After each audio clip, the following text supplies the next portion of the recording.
That's the record. First came here in 1995 as a very hungry 19-year-old, and as a debutant immediately made it to the final. Now he's back at the tender age of 50, and really until this afternoon absolutely determined to just enjoy the ride no matter how far it took him this time. He's been talking to Shabnam.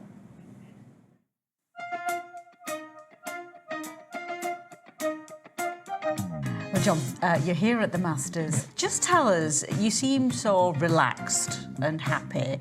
What's that down to, this sort of a relaxed John Higgins? I don't know. I think just as I've maybe turned 50, I think I don't know how long I've got left in the game, and I think I've been the player in the past that I might get a little bit uptight before matches, and it was just really, it's tough to do when you're coming to these big events.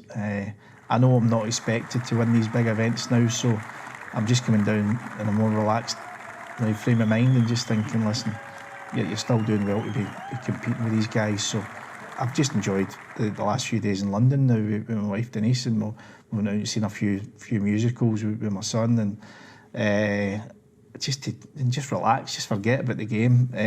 But then when you do come over now, try and get yourself in tune a little bit. But I've just thoroughly enjoyed being out there because it's the best venue that we've got in snooker now, and it's great that I'm through the semi-final. I'm normally back home watching it, so it'll be great to be out there competing. What shows have you been to watch then? We went to see The Devil Wears Prada, and then we went and seen the Live Aid, the new Live Aid one. Is it One More Day or One Day More? And that was incredible. It was standing ovation now at half time, and then at the end it was brilliant. So as I said, we'll maybe try and maybe get to see, is it ABBA Voyage? I know Sean Murphy speaks about that. He says it's brilliant, so we'll try and get tickets for that. And we're talking about you being here for a 32nd consecutive record-extending year. Yeah. How do you feel when you think and look back at how long you've been playing here consistently? I know it's sometimes you pinch yourself a little bit, but I just think the word is always proud. I'm really proud that I'm still competing with the best players at this stage of my life. That's it really is, yeah. And you must have some great memories of this tournament. You actually completed your Triple Crown by winning the Masters back in 1999, and so many more memories over the years. Yeah, no, listen, I've been coming for so many times. I've only won it twice now out of 32 times, so it's not a great record, but been to a few finals. But it's tough because they're all amazing players, and even more so nowadays now with the standard we've got in the game. So it's just a tough tournament to do well in. And you played at different venues. You played at the Wembley Conference Centre. You played here at Alexandra Palace. I mean, and people talk about how this is an incredible venue just because you're playing in front of so many people, and you know the difference and how much it's grown. Just how incredible is it? Yeah, it is. I mean, I played Ronnie in the final. I managed to pip him in the final black. That was the last ever match at the Wembley Conference Centre, and that was an incredible venue. But I think this beats it. I think the way that the crowd, the atmosphere it generates, because we've got the bank seating, which is closer to the table, and it just generates. It's incredible. So it's the best venue we've got on the tour, I'm sure.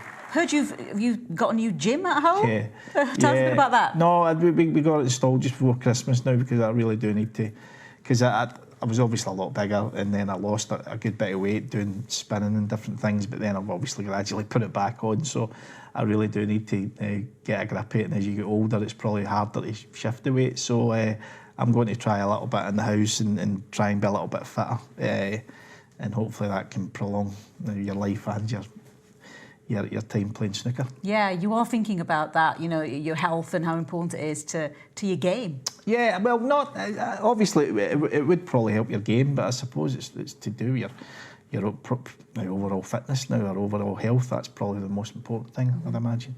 And you've been playing really well in recent seasons. I mean, you reached a final again this season. How do you feel about your game at the moment? Great, great. I mean, I can't fault it.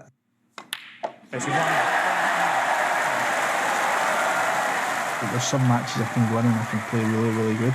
There'll be other matches where I fall below that and I'll lose to the top boys, but it's it's just a difficult game, especially now when you're older. It's hard to put the hours of practice in that you done when you were younger. But as long as I'm enjoying it, that's the main thing. And you are a contender here. You know, to win another major, how would that feel? What would that mean to you? Of course it would mean a great deal. I mean, I've obviously won big tournaments over the years, but to get to this stage of my life and to maybe win a big one here, I mean, it goes without saying. I think these big events on the BBC, it seems as if there's more eyeballs on you from the UK viewpoint, I think, now, whereas there's other big events now around the world, still massive events, but I think just these events on the BBC, I think the public get right behind it, and yeah, and it's still good to be there playing. Well, all the best this week. Thank you very much. Well, from Showtime in the West End for John and his wife Denise, they've really enjoyed it this week, but it's Showtime out there this afternoon at Alexandra Palace.